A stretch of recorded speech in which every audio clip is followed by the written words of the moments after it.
do capítulo Moral Estranha. Abandonar pai, mãe e filhos. E todo aquele que tiver deixado casas, ou irmãos, ou irmãs, ou pai, ou mãe, ou mulher, ou filhos, ou terras, por amor de meu nome, receberá 100 vezes tanto e herdará a vida eterna. Mateus, capítulo 19, versículo 29.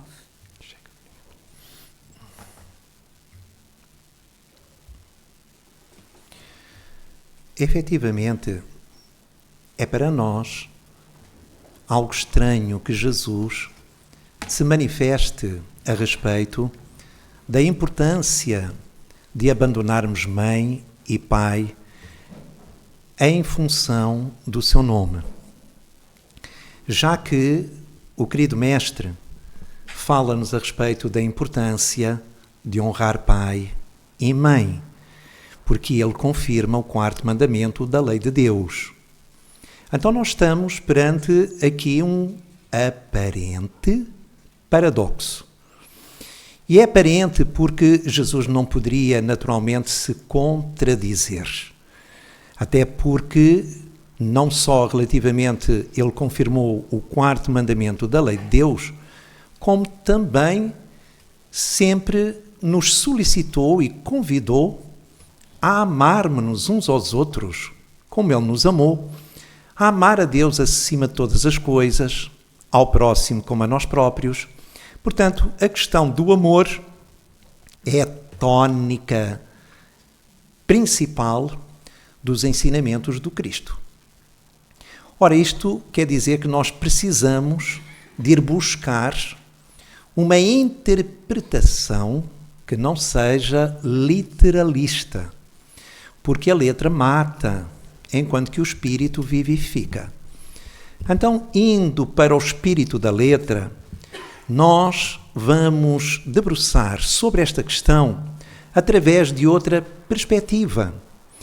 E essa perspectiva começa no sentido de que todos nós somos filhos de Deus e estamos num processo de aprimoramento e caminhando na direção do próprio Criador. Se somos filhos de Deus, significa que somos irmãos espirituais, que temporariamente, aqui na Terra, nós acabamos por assumir papéis e funções específicas para que, através delas, nós realizemos um trabalho de maior aproximação ao nosso semelhante, porque iremos estar em condições que vão propiciar, vão estimular precisamente essa aproximação. Estamos a falar da família. A família que é a base, o núcleo essencial da sociedade. E, portanto, sem a família, ou quando esta periclita, a sociedade vacila. Porque a coletividade é um reflexo da individualidade e, neste caso específico, do núcleo familiar. Portanto, nós somos colocados em famílias mais pequenas, reduzidas, ligados pela consanguinidade, de forma a que, através deste modo de convivência, nós possamos desenvolver, cada um, o seu potencial divino, nomeadamente no que diz respeito à aquisição de valores morais, intelectuais também, mas fundamentalmente os primeiros. Porque é estes que fundamentalmente a família nos proporciona e que não vamos encontrar da mesma forma lá fora.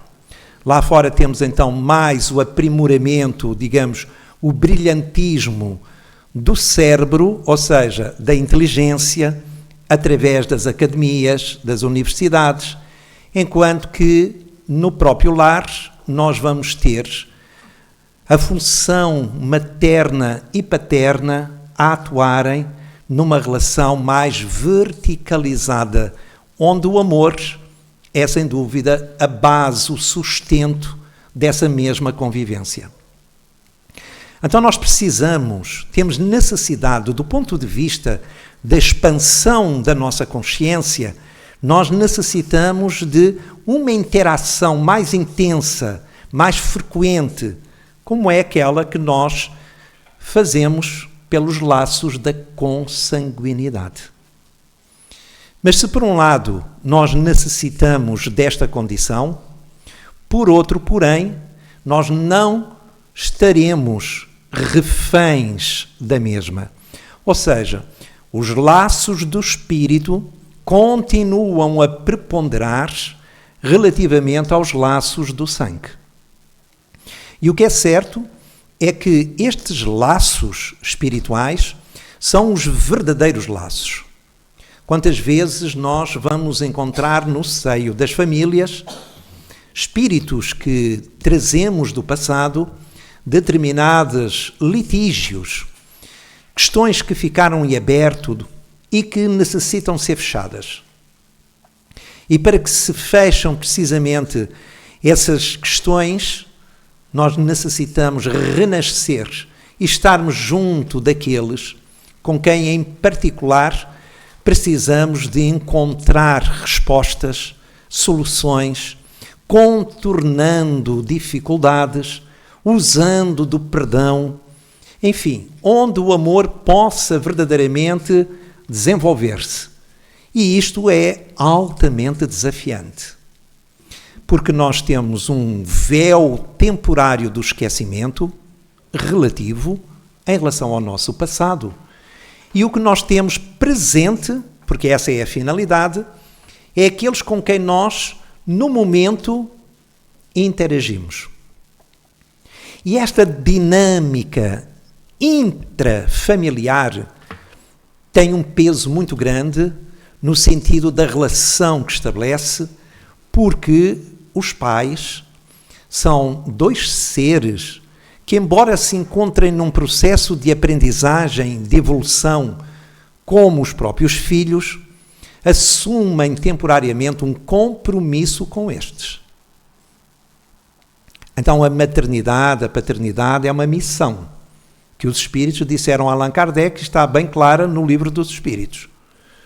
E que, havendo falha em relação à mesma, haverá consequências, como em relação a tudo que nós escolhemos enquanto aqui nos encontramos.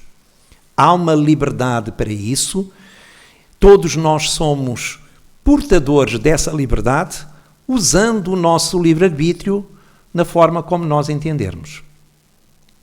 O que é certo, porém, é que esses pais são para nós fundamentais, porque são eles que nos acolhem quando nós chegamos aqui à Terra. Sem eles não estaríamos aqui hoje, e por isso a sua importância. E o vínculo que, à partida, é estabelecido em geral com os nossos progenitores é muito forte.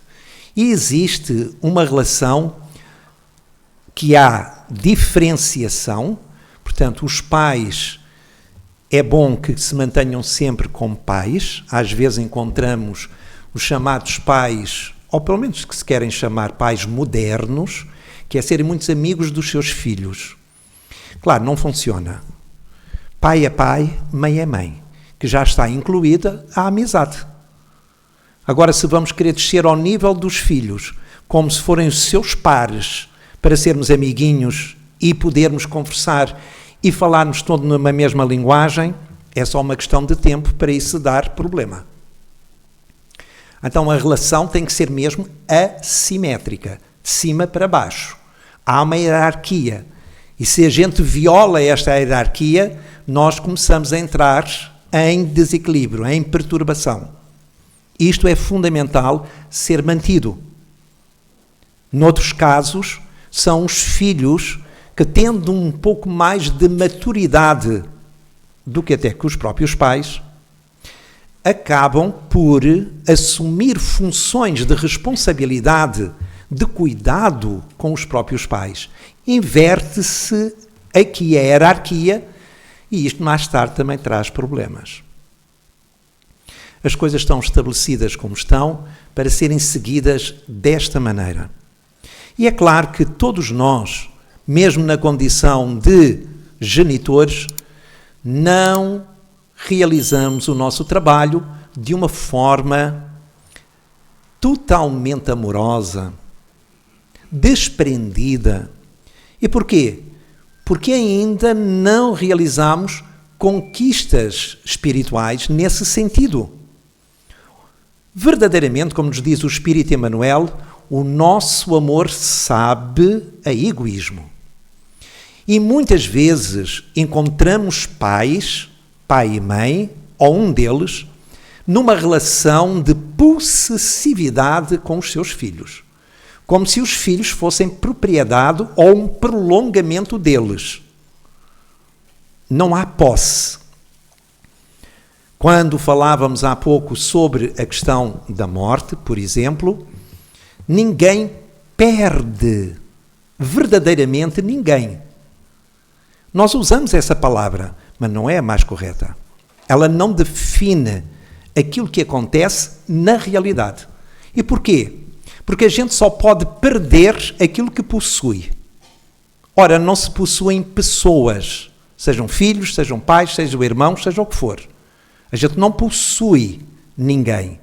A gente possui objetos, coisas.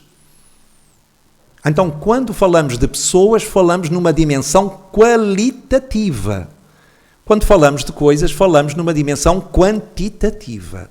São coisas diferentes. Então, ninguém perde ninguém. Verdadeiramente. Porque ninguém é de ninguém. Nós estamos temporariamente na condição de pai e mãe. Ou seja, o mais correto seria nós dizer: eu estou pai, eu estou mãe, eu estou filho. Isto é que seria o mais correto. Porque é assim mesmo que acontece. Enquanto que o ser já remete para outra dimensão.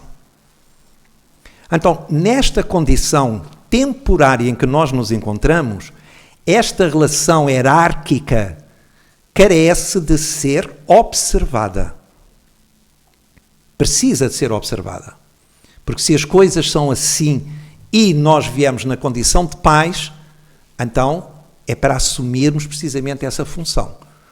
Claro, estamos a falar fundamentalmente enquanto os filhos são menores.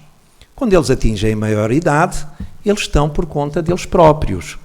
E a responsabilidade dos pais praticamente desaparece em relação a eles, dependendo de alguns casos. O que importa é nós podermos olhar e levarmos em consideração precisamente este modo de funcionar da família, para não trocarmos a ordem dos fatores. Então, os pais, certamente, em geral, estamos a falar em média, ainda não têm a capacidade de amarem com total desprendimento. Pode haver uma ou outra exceção, alguns casos honrosos que hajam por aí, mas em geral não existe. O nosso nível de consciência não nos permite ainda funcionar dessa maneira. Então, o que se passa é que, em determinadas condições, à medida que os filhos vão crescendo, eles vão ganhando autonomia, vão tomando cada vez mais posse do seu corpo físico. Porque nós não somos crianças, não somos jovens, não somos adultos jovens, nem somos idosos.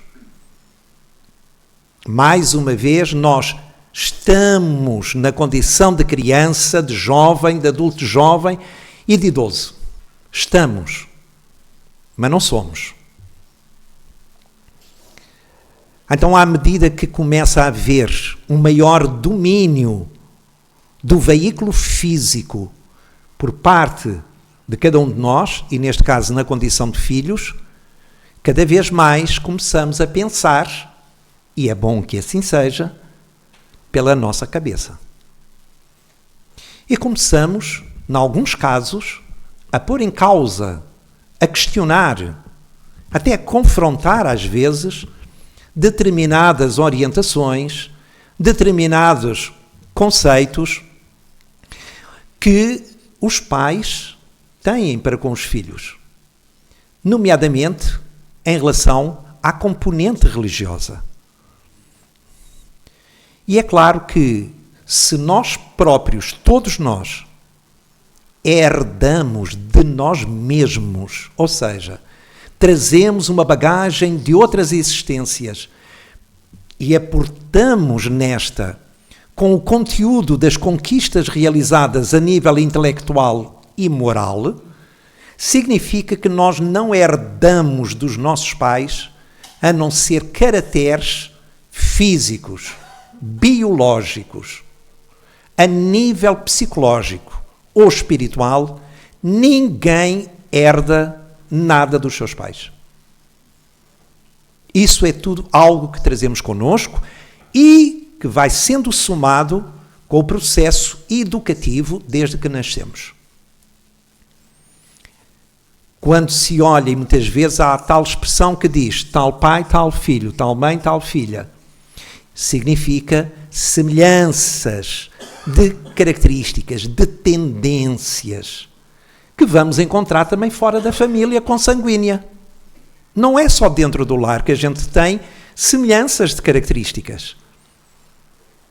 Por vezes encontramos-las até muito mais cá fora, entre pessoas amigas, vizinhas, colegas, do que propriamente dentro da família consanguínea.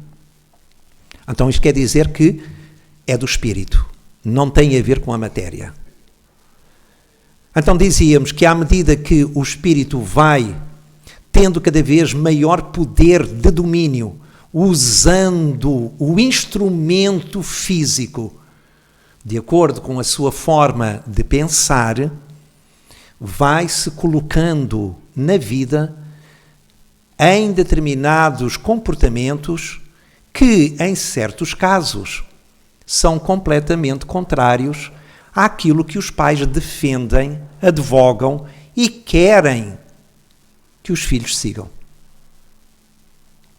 E nestas alturas começa a haver divergências, começa a haver desentendimentos. É claro que isso surge porque ainda não sabemos quando está presente, esses comportamentos estão presentes, surgem porque nós ainda não temos maturidade psicológica para saber lidar com essas questões de uma maneira mais respeitada, mais, portanto, funcional. E, por vezes, colocamos-nos de uma forma um pouco mais reativa, porque não sabemos ainda fazer de maneira diferente. Mas o que se passa é que, a partir do momento que começa a haver uma forma de pensar diferente dos pais, há que procurar ser-se fiel, ser-se coerente consigo próprio. Em muitos casos isso não acontece. Há filhos que não têm condições emocionais para dizerem aos pais que querem algo diferente, que pensam de uma maneira diferente em algumas áreas e que pretendem seguir um caminho diferente. Não têm, porque em muitos casos encontramos um pai ou uma mãe assim mais exigentes, assim perfeccionistas e a querer muito as coisas à sua maneira. Afinal de contas, pensam eles, eu sou pai e eu sou mãe. Às vezes ouvimos precisamente este tipo de colocações que só por si já mostram quanto frágeis estão esses pais.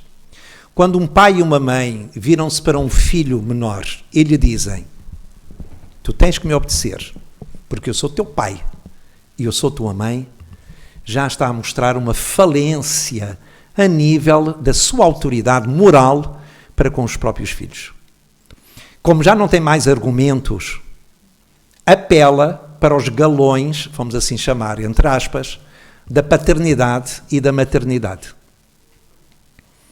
Mas o que é certo, porém, é que existem realmente determinadas diferenças na forma de pensar em relação a certos assuntos que podem resultar, em determinados casos, em rupturas.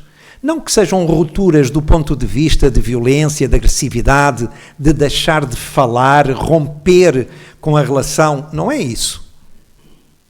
Em alguns casos, também é isso. Ok? Mas não é essa a finalidade. A finalidade é que cada um possa, na verdade, ser ele mesmo ou ela mesma.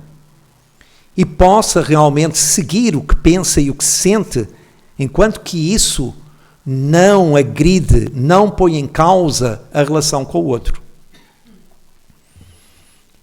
Então, em determinadas alturas, sim, é necessário, entre aspas, abandonar pai e mãe e seguir com aquilo que nós pensamos e aquilo que nós sentimos e aquilo que nós queremos para a nossa vida.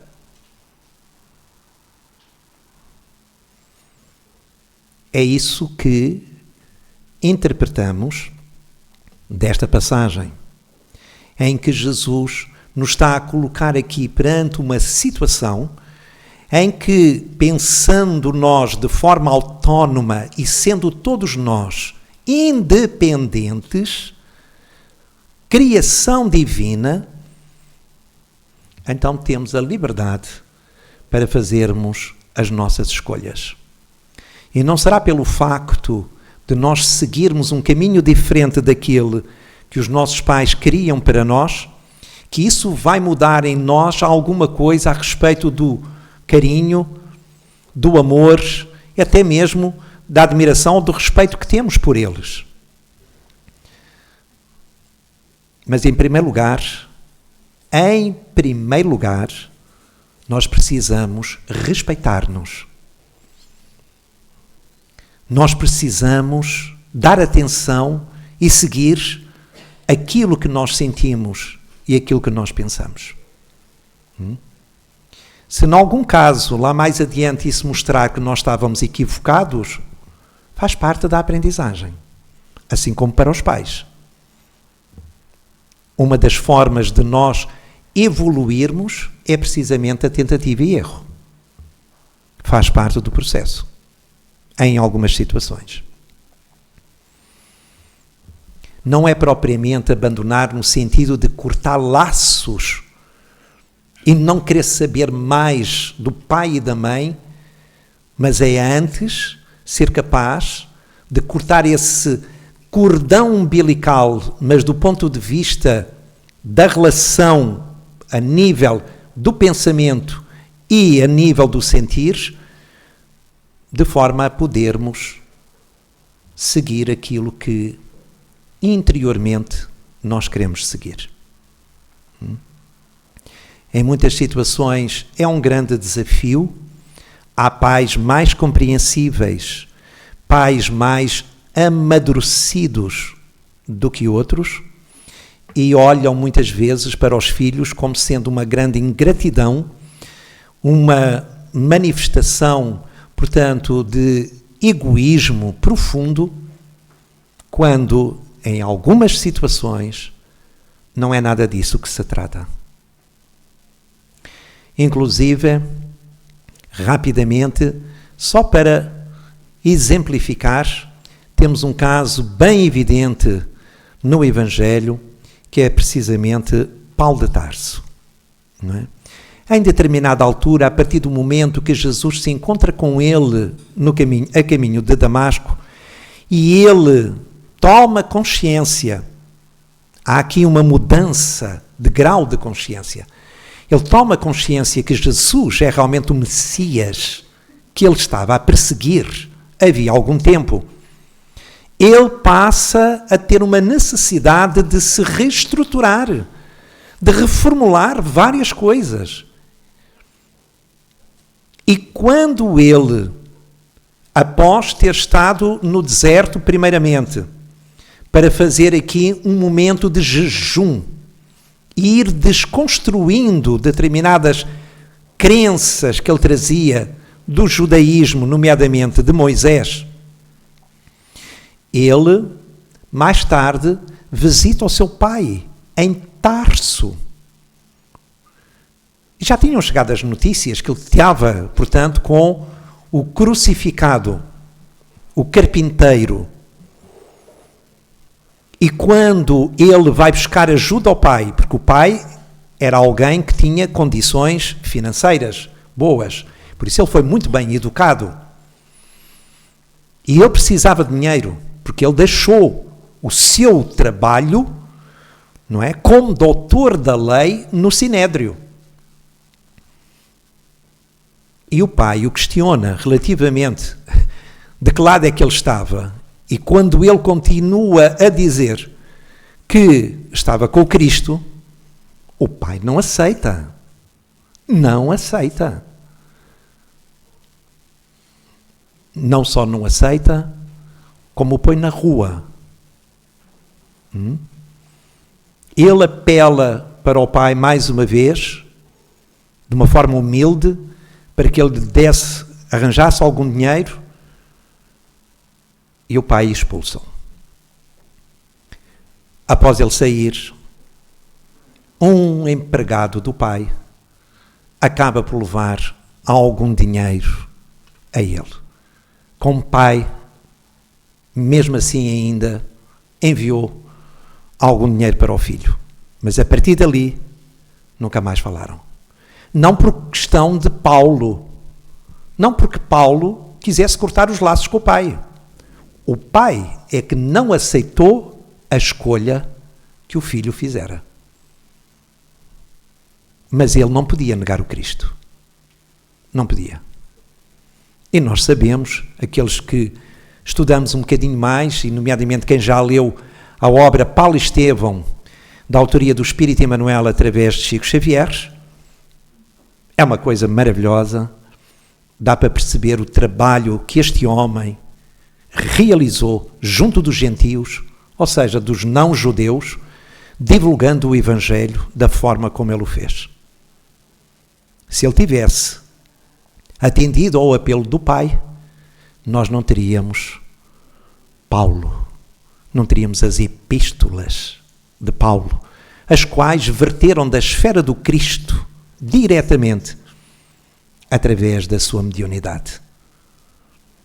Então, temos aqui um exemplo a respeito do que é que Jesus, nesta passagem, quer dizer abandonar pai e abandonar mãe.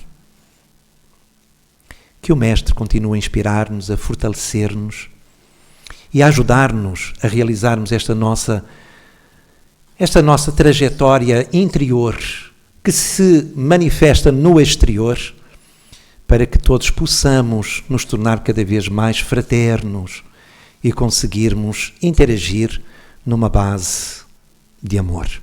Muita paz.